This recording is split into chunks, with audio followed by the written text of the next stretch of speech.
വിമാനത്താവളത്തിലെ IB ഉദ്യോഗസ്ഥയുടെ മരണത്തിൽ സുഹൃത്തും IB ഉദ്യോഗസ്ഥനുമായ സുഗാന്തിനെതിരെ നടപടി.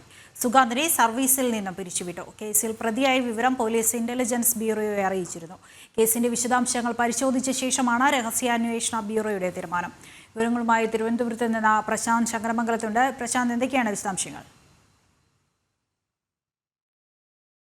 ഈ ഉദ്യോഗസ്ഥയുടെ മരണത്തിന്റെ കാരണം മരണത്തിന് പിന്നിൽ ഈ സുഗാന്തിന്റെ കൈകളുണ്ടെന്നുള്ളൊരു കണ്ടെത്തലിന്റെ അടിസ്ഥാനത്തിലാണ്, അല്ലെങ്കിൽ സുഗാന്ത് മുഖാന്തരമാണ് ഉദ്യോഗസ്ഥ മരണത്തിന് കാരണമായതെന്നൊരു കണ്ടെത്തൽ പോലീസിന്റെ ഭാഗത്തുണ്ടായിരുന്നു. ഈ കണ്ടെത്തലടക്കമുള്ള അന്വേഷണ സംഘത്തിൽ അന്വേഷണവുമായി ബന്ധപ്പെട്ട് ഇതുവരെ നടന്ന വിശദാംശങ്ങളെല്ലാം അന്വേഷണ സംഘം രഹസ്യാന്വേഷണ വിഭാഗത്തെ അറിയിച്ചിരുന്നു. ഈ വിഷയങ്ങളെല്ലാം രഹസ്യാന്വേഷണ വിഭാഗം പഠിക്കുകയും ചെയ്തു. അതിന്റെ അടിസ്ഥാനത്തിലാണ് സുഗാന്തിനെതിരെ ഇപ്പോൾ നടപടി ഉണ്ടായിരിക്കുന്നത്. സുഗാന്തിനെ സർവീസിൽ നിന്നും പിരിച്ചുവിട്ടുകൊണ്ടുള്ള കടുത്ത നടപടിയിലേക്കാണ് രഹസ്യാന്വേഷണ വിഭാഗം കടന്നത്. ഇന്ന് വൈകുന്നേരത്തോടു കൂടിയാണ് അത്തരത്തിൽ നടപടി ഘടിപ്പിച്ചുകൊണ്ടുള്ള ഈ സുഗാന്തിനെ പിരിച്ചുവിട്ടുകൊണ്ടുള്ള ഉത്തരവ് ഇറങ്ങിയത്.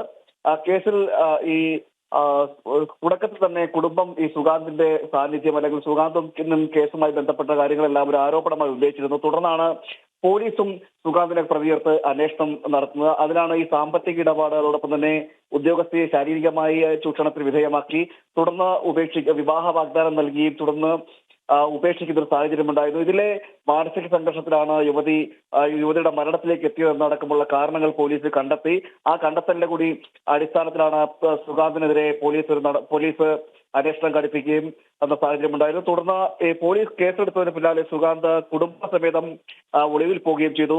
തുടർന്ന് ഇതുവരെയുള്ള അന്വേഷണങ്ങൾ, പല രീതിയിലുള്ള അന്വേഷണങ്ങൾ നടന്നു. DCPയുടെ അടക്കം നേതൃത്വത്തിൽ അന്വേഷണം ഏറ്റെടുക്കുന്ന സാഹചര്യം ഉണ്ടായിരുന്നു. അങ്ങനെ അന്വേഷണം ഘടിപ്പിച്ചെങ്കിൽ പോലും സുഗാന്തിനെ കണ്ടെത്താൻ പോലീസിന് ഇതുവരെ സാധിച്ചിട്ടില്ല. നിലവിലും സുഗാന്ത് ഒളിവിലാണ്.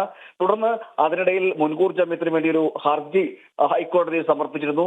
ആ ഹർജി നാളെ പരിഗണിക്കാനിരിക്കെയാണ് സുഗാന്തിനെ പുറത്താക്കിക്കൊണ്ടുള്ള നടപടി ഇന്റലിജൻസ് ബ്യൂറോയുടെ ഭാഗത്തു നിന്നും വന്നിരിക്കുന്നത്. ഏതായാലും ഈ കേസിൽ ഒരു കടുത്ത നടപടിയിലേക്കാണ് ഇന്റലിജൻസ് ബ്യൂറോ പോയത്. സുഗാന്തിനെ സർവീസിൽ നിന്നും പിരിച്ചുവിട്ടു. പ്രശാന്ത് ശങ്കരമംഗലത്താണ് കൂടുതൽ വിവരങ്ങൾ നൽകിയത്.